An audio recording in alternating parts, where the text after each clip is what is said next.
Hello everyone, it's the Canadian Wifier here. I have an interesting and new battle. Heading back down to my roots. I was getting, let's just say unfairly hacked last night, so I decided to take a break from the game for the day, and tonight come back down to my home tier in NU, and see if I still have it there. This is a new team. It involves Offensive Chlorophyll, Life Orb Vileplume. It has Technician, Life Orb Nasty Plot, Mr. Mime. Got the classic Specs Glaceon. It's got my DD, Outrage, Rest Talking Dragonair, Specialty Defensive Camerupt, and a Physically Defensive Lomomola. On his team, it just looks rainy. He's got the two rain threats. He has Girder, which can always be a problem. Palosfine could be a problem. He's probably going to lead with that. Liepard, it could either be the really annoying set with Sub T-Wave and Foul Play, or it could be the Damp Rock Rain Dance set, because he does look like he has a rain team, and Armaldo for spinning. Either way, it's going to be an uphill struggle of a battle. Let's just get into it, and start it up. Okay, so I make a mistake. Turn 1, right off the bat. I know Shadow Ball will do more. He has Thick Fat, which makes Ice Beam resisted. But for some reason, I just think, go, go, go, super powerful, Specs Glaceon, go, go, go, so powerful, Ice Beam. It lives with 1, and it kills me off with Ice Shard. Not only do I lose my Glaceon, but his Palosfine is still alive. And on top of that, I switch into Camerupt, thinking, okay, I can just kill it off with a Flamethrower. Oh wait, he's probably faster and he's going to hit me with an Earthquake. Switch out to a Lomola. As it turns out, he just Ice Shards, so I could have got up my Stealth Rock. Anyway, I go for the Waterfall. I see the Seismitoad switch, and I'm fearing he has Water Absorb, but he actually doesn't. I'm going to Toxic on his predicted Rain Dance, because that's all Seismitoads really do. And after thinking about it for a minute, I realized he really can't hurt me. Hydro Pump, Earth Power, and Ice Beam really can't hurt a little Momola too much. So I'm going to Wish, go for the Rain Boosted Waterfall, get off some damage, and Toxic can wear him down. In comes Ludicolo. I'm going to Protect on the first turn, because Giga Drain is rather obvious, and I have to sack something now to get a free switch into my Vileplume. So, I'm going to have to sack Camerupt. It's really the most expendable member of my team. I could have sacked Mr. Mime, but I felt it could still do some major damage to his team later on. Especially because he has a bunch of things that it can just sweep right through. So I'm going to go into Vileplume, and I'm going to set up a Sunny Day, and if he didn't switch out there, and I lived the Ice Beam, I could have done major damage to his team. But because he goes right out into Piloswine, I really don't want to take an Ice Shard. So I'm going to go back onto Lomomola, Toxic on the predicted switch back to Ludicolo, and that is really, really going to help me here, because I can set up a Wish on the predicted Rain Dance, and I'm going to try to send out Vileplume, and he makes the really nice prediction. Pretty risky, but nonetheless, it was a great prediction on his part, and he's going to take out my Vileplume, and I've got to play well. It's 5-on-3 right now. I'm going to go for the Protect, hoping to stall out some more Toxic. In comes Liepard. I'm going to go for the Rain Boosted Waterfall, and I see Sub, and I pretty much know right away that it's going to be the really annoying set, and the T-Wave confirms it. Waterfall does a lot, actually. It does about 40%, but the rain stops, he goes for the Sub, and I get fully paralyzed. But you know what? Embrace the hacks. Let's just see how well we can fight through this. He boosts my attack, I get the Waterfall off. He's going to break his Sub. He's going to switch out right under the Ludicolo. My confusion ends. I'm going to go for the Waterfall. Brings him down to 18, which is a perfect number, because 6 and then 12 is going to be able to kill him off. So as long as I can get the Protect off through the Para, which I do, his Ludicolo is dead. In comes Liepard again. He's going to raise my attack once again. And once again, I'm not going to be confused or paralyzed or anything. And he's just going to die.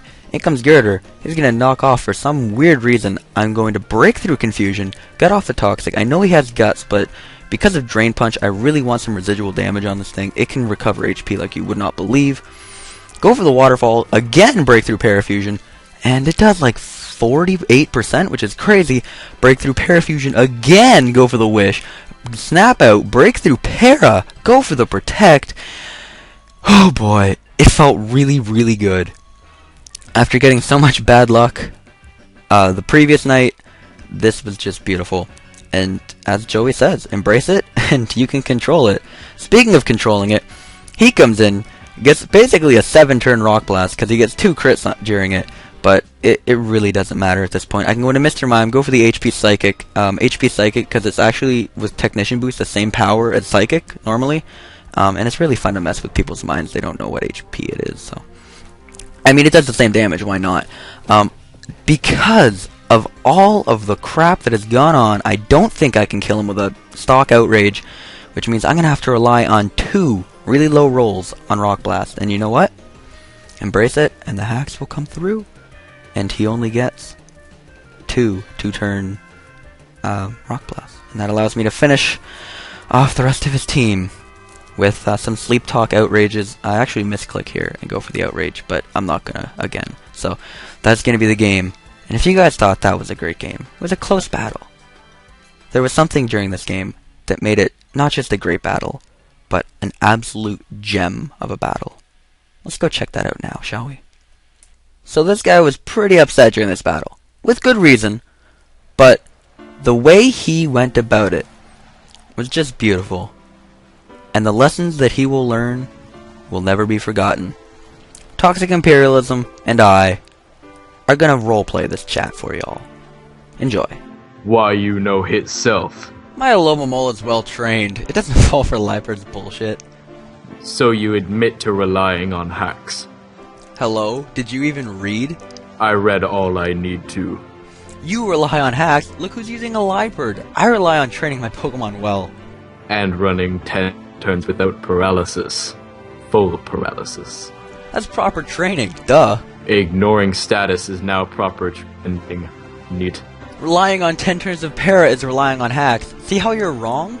No. What stat modifies whether or not a Pokemon hits itself? Good training. What don't you understand? Where is that located in the team builder? In the team builder? Here, on Showdown. How do I set the training of a Pokemon?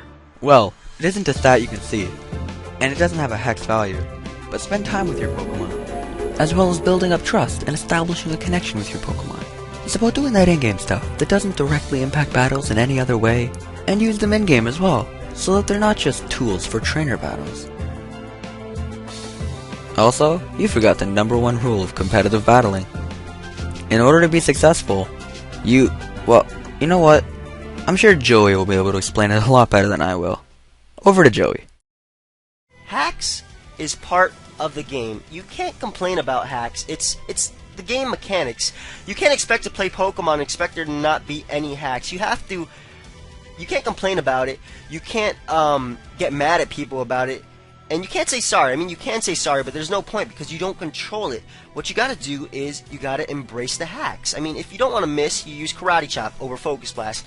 You use Bubble over Hydro Pump. You use a White Herb. That way you don't get a defense drop from Crunch. Either way, do not complain about the hacks. Hacks is part of the game. It is a beautiful part of the game. You have to embrace the hacks. That's what you have to do. Because once you embrace the hacks and realize that it is part of the game, I'm stressing that it is part of the game. It does not ruin the competitive part of the game. It is part of the game. Once you have embraced the hacks, you can control it.